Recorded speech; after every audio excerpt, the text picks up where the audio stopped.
સરકાર દ્વારા શહેરી વિસ્તારોમાં પ્રજાને હરવા ફરવા માટે સુંદર બગીચાઓ નિર્માણ પામવામાં કરોડો રૂપિયાની ગ્રાન્ટ ફાળવવામાં આવતી હોય છે, પણ અમરેલી જિલ્લાના બગસરા શહેર માટે એકમાત્ર ફરવાલાયક બગીચો જાળવણીના અભાવે બેકાર બન્યો છે।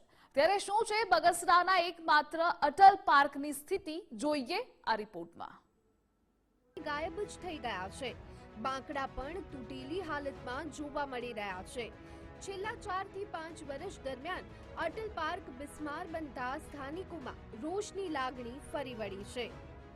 બગીચાની અત્યારે હાલત ખંડેર જેવી કરી મૂકી છે અને પડી ભાંગ્યું છે। આમાં કોઈ વસ્તુ કઈ રિપેરિંગ, ઝૂલા, લપસણી કોઈ વસ્તુ કામ હારી કરતા નથી। રિપેરિંગ એ કામ નથી કરતા, ઝાડવા પણ કાપી નાખ્યા બધા એ લોકોએ કે આમાં બેસી શકે એવું કોઈ નાના બાળકો, મોટા વડીલો, નાના મોટા કોઈ અંદર બેસી શકે એવું શક્યતા છે જ નહીં કે આ 4 વર્ષથી હાવ ખંડેર જેવું કરી નાખ્યું છે એ લોકોએ। કેવા પુત્ર બગીચો છે, અત્યારે કોઈ જાતની સુવિધા છે નહીં। હિંચકા રેખા ગો ચકાડ્યા છે પણ નથી એને સાફ કરતા, નથી ગ્રીસ કરતા, નથી કઈ ઝાડને પાણી પાતા, નથી બાકડા રાખ્યા છે પણ અત્યારે બાકડા આમ આપણે પડી તો કેમ પડી જશું એવી હાલતના બાકડા છે। ઝાડને પાણી કે કોઈ જાતની સુવિધા છે નહીં અને અમારી નમ્ર વિનંતી છે સરકાર આગળ કે ભાઈ આ તમે આપો, કઈક સારી સુવિધા કરો તો આપણે બગીચાનું નામ રોશન થાય। 40,000ની વસ્તી ધરાવતા બગસરામાં કોઈ ફરવાલાયક સ્થળો નથી।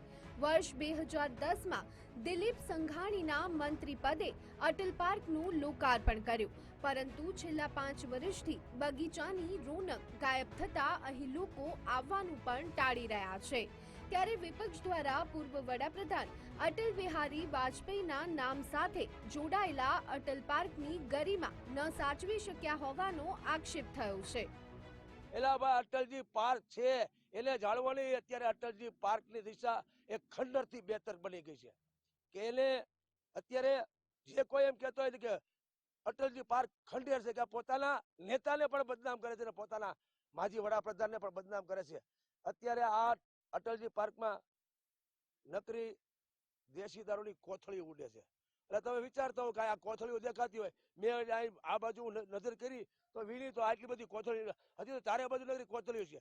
અત્યારે આ અટલજી પાર્ક દારૂનો અડ્ડો બની ગયો છે। તો બીજી તરફ નવાઈની વાત એ છે કે રાજ્ય અને કેન્દ્ર સરકાર દ્વારા બગીચાનું સમારકામ કરવા કરોડો રૂપિયાની ગ્રાન્ટ ફાળવવામાં આવી છે।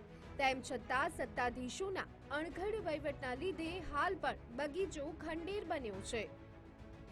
હાલ અત્યારે જે છે એ બગીચાને મોટું કરવાનું, થોડો વ્યવસ્થિત એને કરવાનું આયોજન ચાલી રહ્યું છે અને એના માટે સરકારશ્રી દ્વારા અંદાજિત 2 કરોડની ગ્રાન્ટ પણ એપ્રુવ કરવામાં આવેલી છે, જેમાં 95% ફાળો કેન્દ્ર સરકાર અને રાજ્ય સરકારની ગ્રાન્ટનો છે અને એનું આયોજન ચાલી રહ્યું છે। એટલે ટૂંક સમયની અંદર એની કામગીરી પણ શરૂ થઈ જશે। ત્યારે અહીં સવાલ થાય કે ગ્રાન્ટની ફાળવણી થઈ પણ સમારકામ કેમ નથી થયું? ક્યારે બગસરાની જનતાને મળશે હરવા ફરવાનું સ્થળ? બગીચાની જાળવણીમાં તંત્ર કેમ કરી રહ્યું છે પાછી પાની? ફારૂક કાદરી, ગુજરાત ફર્સ્ટ, અમરેલી।